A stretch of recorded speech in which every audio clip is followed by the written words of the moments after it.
எவ்வளவு நேரமா தூங்குறது? சாப்பிட வேண்டாமா? എനിക്ക് ഇനി ഉറങ്ങണം. നല്ല ക്ഷീണം. சாப்பிட்டுட்டு தூங்கம்மா.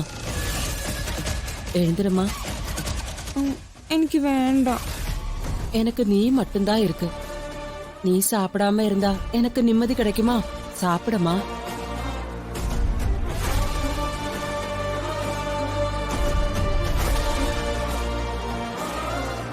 சாப்பிடமா.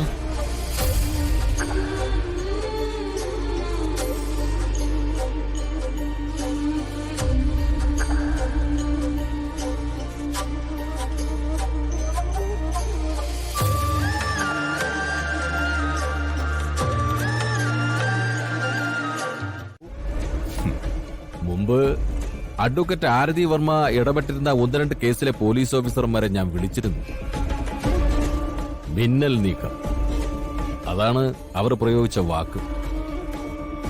ഒരു പ്രതീക്ഷയില്ലാതെ എല്ലാരും കോടതിയിൽ എത്തിയപ്പോ പോലും അവരെ ഞെട്ടിക്കാൻ കഴിഞ്ഞിട്ടുണ്ട് അഡ്വക്കേറ്റ് ആരതി വർമ്മയ്ക്ക്. പ്രിയങ്കയുടെ ആളുകൾ പ്രിയങ്കയെ തട്ടിക്കൊണ്ടുപോയി വിട്ട സ്ഥലം വരെ അഡ്വക്കേറ്റ് ആരതി മനഃപ്പാടമാക്കിയിട്ടുണ്ട്. അവിടുന്ന് അങ്ങോട്ട് നമ്മുടെ ആളുകൾ പ്രിയങ്കയെ കൊണ്ടുപോയ ആ ദൂരമാണ് ഇനി ബാക്കിയുള്ളത്. CCTVകൾ ഒഴിവാക്കി വളരെ വിദഗ്ധമായ രീതിയിലാണ് കൊണ്ടുപോയിരിക്കുന്നെന്നാ താൻ പറഞ്ഞു. അത് സത്യമാണോ? അതെ. അഡ്വക്കേറ്റ് ആരതിയുടെ അന്വേഷണം അവിടം കൊണ്ട് നിൽക്കും. ഈ ചെയ്തവന്മാര് പ്രിയങ്ക ഏർപ്പാടാക്കിയ ഗുണ്ടകളെ പോലെ അവസാനം കോടതിയിൽ ഒന്ന് ചിരിച്ചോണ്ടിരിക്കോ? കോമാളികളും ക്രിമിനൽസും തമ്മിൽ വ്യത്യാസമുണ്ട് സാറേ. എന്തായാലും സാറ് ധൈര്യമായിട്ടിരിക്കേ.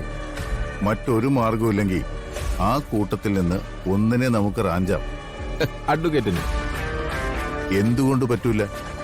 പണം കൊടുക്കുന്ന ഗുണ്ടകൾക്ക് ഒരാളെ ചൂണ്ടിക്കാണിച്ചിട്ട് അയാളെ അങ്ങ് പൊക്കിക്കോ എന്നേ പറയണ്ടൂ. അല്ലാതെ അയാളുടെ ഡിഗ്രി പറയേണ്ട കാര്യമൊന്നുമില്ല.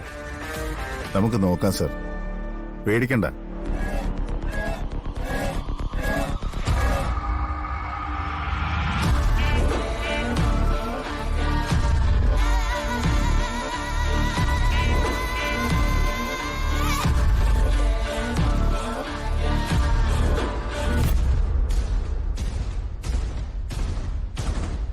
வேகம் மாமா.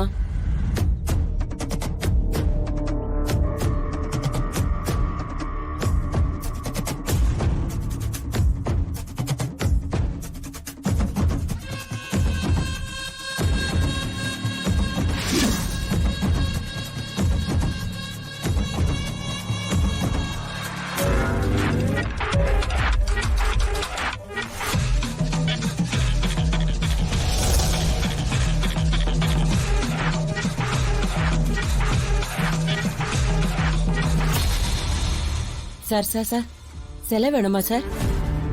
நல்ல சிலை தான் சார்.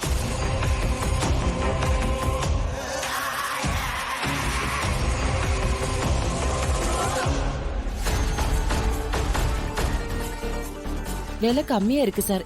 ஏதாச்சும் ஒரு சிலை எடுங்க சார். ஒரு சிலையாவது எடுங்க சார்.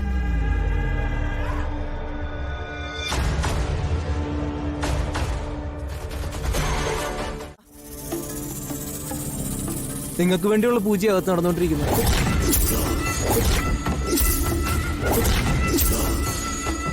പൂജ കഴിയുമ്പോൾ ഒരു അരുളപ്പാടുണ്ടാവും. അതെന്തായാലും കൃത്യമായിട്ട് അനുസരിക്കുക. സംശയം വേണ്ട. നിങ്ങൾ ആഗ്രഹിക്കുന്ന കാര്യം നടന്നിരിക്കും. എന്നോളൂ.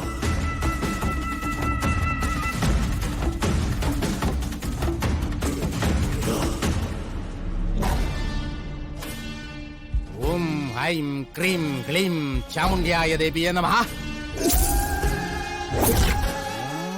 ഐം ക്രീം ക്ലീം ക്ലീം ചാമുണ്ഡ്യായ ദേവിയേ നമഃ. ഓം ഐം ക്രീം ഐം ദേവി. നമസ്കാരം.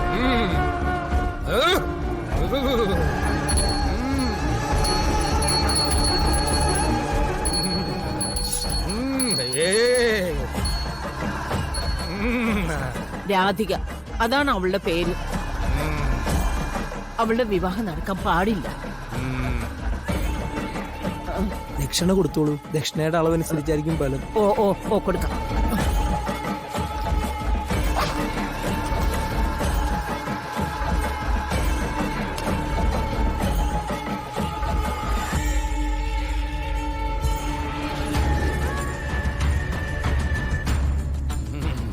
ഓം ക്ലീം ഹ്രീം.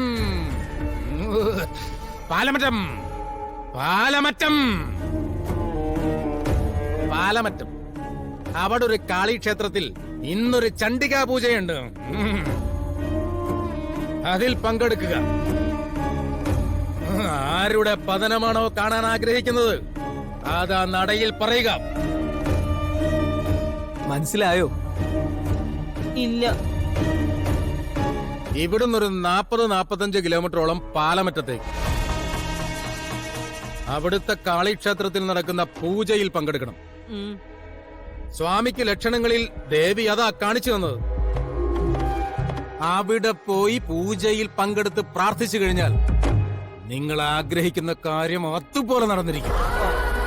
പോകാം സ്വാമി, എത്ര ദൂരം വേണമെങ്കിലും ഞാൻ പോകാം. അവളുടെ നാശം എനിക്ക് കാണേണ്ടത്.